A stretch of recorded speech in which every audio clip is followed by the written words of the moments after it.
in regards to the UAE situation, to be honest, that one I've genuinely heard of in passing. But what I did hear is that, yeah, there was an attack, a Houthi rebel attack in Abu Dhabi, and actually three, I think, expat laborers or workers were killed in that. But again, in pure UAE fashion, they didn't like, there wasn't much news of it coming out of Dubai and the UAE. But they did admit for the first time that this was like a Houthi rebel attack. Um, and obviously, I think like the UAE has kind of lessened their approach in terms of like how much they're contributing to the crisis in Yemen, but they're very much like just this week, Saudi Arabia, the UAE, and the US, I think, full on attacked a hospital, killing so many civilians. So the war is like very much intact, with the UAE is like playing a big part still. What I do think now is that this is just going to cause a little bit more instability in the area, in the sense that the UAE can now look to Israel if they want like anti-missile protection and things like that, because they're not shying away from their relationship with Israel now publicly. They have been working with Israel anyway for the longest time behind closed doors, especially when it comes to intelligence and security and things like that.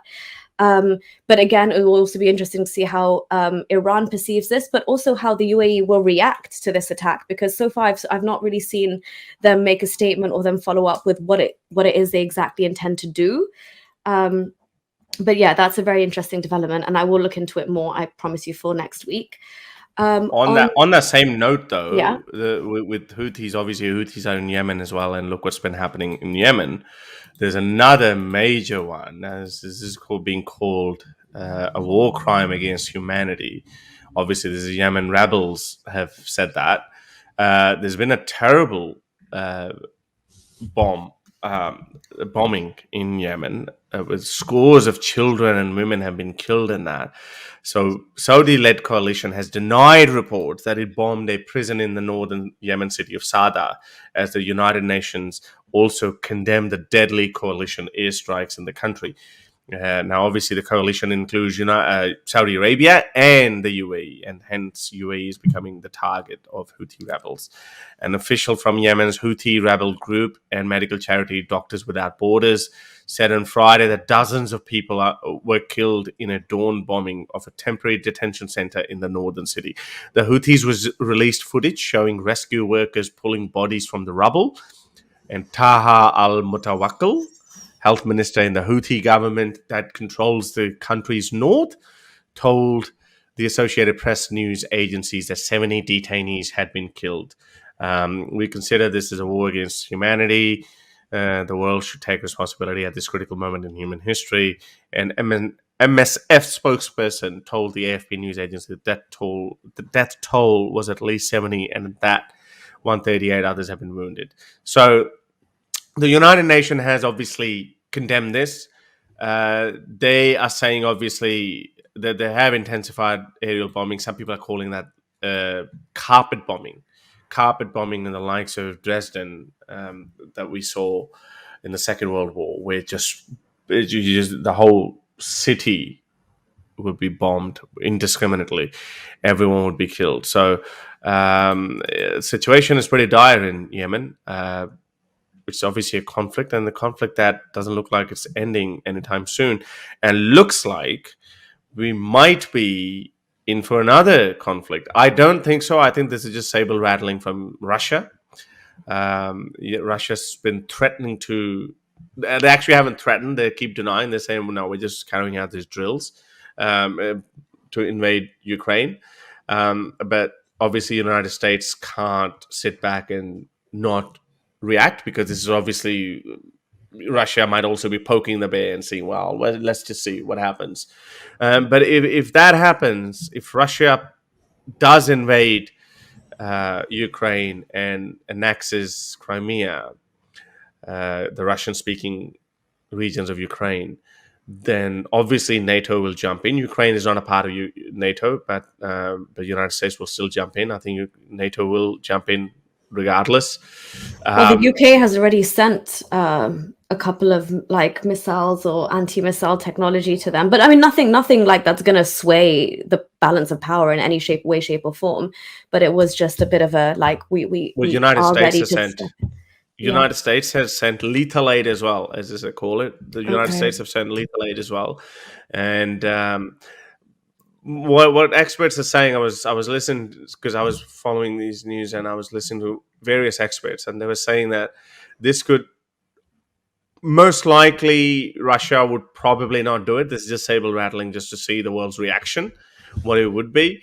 But one of the generals, U.S. generals, has actually been fired for saying that um, we Crimea, that part of Ukraine is gone, and has been sacked now for saying that, because this is obviously sending a signal, because showing weakness. He basically said that, yeah, it's gone. We can't fight Russia. There's no way. The United States is not going to put boots on the ground. Ukrainian military would not be able to sustain the onslaught. Blah blah blah, which is kind of true. But again, how much? So is it It is true worth because going? they're going against the largest army in Europe, right? But also on the flip side, the sanctions that like America and to, like the sanctioning on Russia, which is heavy sanctions to remove them from the SWIFT banking Yes. system and things like that. That's obviously, I mean, no matter Putin has his own agenda, which he obviously wants to kind of get these satellite states and build that, like the Soviet Union, that kind of legacy. Putin wants that for sure. But these sanctions, whether or not he is like publicly taking any like consideration of them, are going to really affect him, and they're threatening to sanction him personally as well. um, but also, Jen, just bringing up the Kazakhstan situation, do you not think, like, because that was unexpected, but now Putin's kind of like got troops tied up with that as well, and they're trying to maintain peace there, that's obviously got him thinking now that the Russians at home may not necessarily support and back everything he's doing in terms of Ukraine and pursuing a military strategy there, because he's seen the unrest in Kazakhstan and the people kind of like voicing their concerns against the ruling elite. And it started with fuel prices, but now it's gotten much deeper than that. And they're like, the Kazakhis are claiming that it was actually an attempted coup d'etat, but it's been like stopped in its tracks with the help of Putin. But now, obviously, from what I'm hearing, is that Putin will not want to be fighting on two fronts. And so this definitely is going to take the pressure off him wanting to militarily go into Ukraine, even though that, like you said, a lot of that was probably just talk as opposed to like an actual strategy that he's going to pursue. But yeah, I think the Kazakhstan issue has taken him by surprise, and now he's kind of reassessing. Yeah, I haven't looked much into Kazakhstan issue, but the other thing, this expert I was listening to, is a professor in some university in the United States of political science. What he was referring to, that this could also be, you never know initially. I know we've thrown this term before, that this is going to be World War III or whatnot. You never know. When the Archduke Frank Ferdinand was killed by a Serbian terrorist, or by a Serbian rebel. Nobody knew that this, what would it turn out to be, and then they gave rise to Hitler later on, and then again World War II. Like, just that particular incident just changed the world. Now this one, we never know where it might lead. So the expert was just entertaining the idea that it's quite possible that China might also see the opportunity, as West is tied up there, to go into Taiwan, because now America would not be able to, fight both Russia and China at the same time on two different fronts. So all of the West is actually weak, unfortunately. I mean, it's only the United States that brings the muscle. The European powers have just gone down. UK, Germany, you guys have no military. And Australia, damn it, we are a small country though. We're a huge country with small population. I think we need to make some babies, people.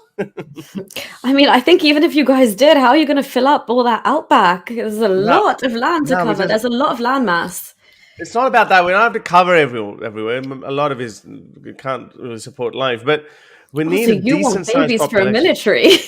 No, I want a decent sized population that at least we can sustain. Like, our budget is so small, and it's Australia, or a first world developed country. That's why our wages are high, so we can't really afford big military. I think we only got 60,000 arms personnel. I mean, 60,000. What is this? China, one city can have 100,000. so yeah. It's terrible. Yeah, we need We need more people. We need more. West is weak, unfortunately. Yeah. Anyway. Yeah, but also obviously, like, you know, even with like in terms of Putin and where he stands right now, like with Kazakhstan, you have very different issues than you have with Ukraine, for example. Like you were saying, you've got China, then that you need to like consider them as well. But also, like he's made it very, very clear that he's not going to stand for like any revolutions kind of on his borders or in these satellite states. So, like what's happened in Georgia, what happened in Belarus, this is now what's like starting to take shape in some form of the other in Kazakhstan. And I think that's why like he would have his attention turned here, because anything that happens or kicks off in Kazakhstan could then have a knock-on effect on like the Russian people themselves, which to be honest, he doesn't really care about the individual Russian person. Like even what they've done with like the media control and things like that. So where America is saying that we're going to sanction you and we're going to sanction you heavily economically and Oh financially, yeah. some of like the public aren't even aware of this fact, because that's how like closed off their media is, that Putin, like they said they have some Russian expression where their TVs are in their refrigerators anyway. So like they're not bothered by the rhetoric that's like sent from the West. But obviously this is like Putin, this will be really, really interesting now. Like you're saying, it could, I mean, who knows what could happen, but it will be very interesting to see how this plays out, because of like the almost predicament that Putin's in now in terms of his legacy and in terms of like safeguarding the independence of these countries. If you like these videos and want to support me in my activism, then you can support me on Patreon or PayPal. Stay free, everyone.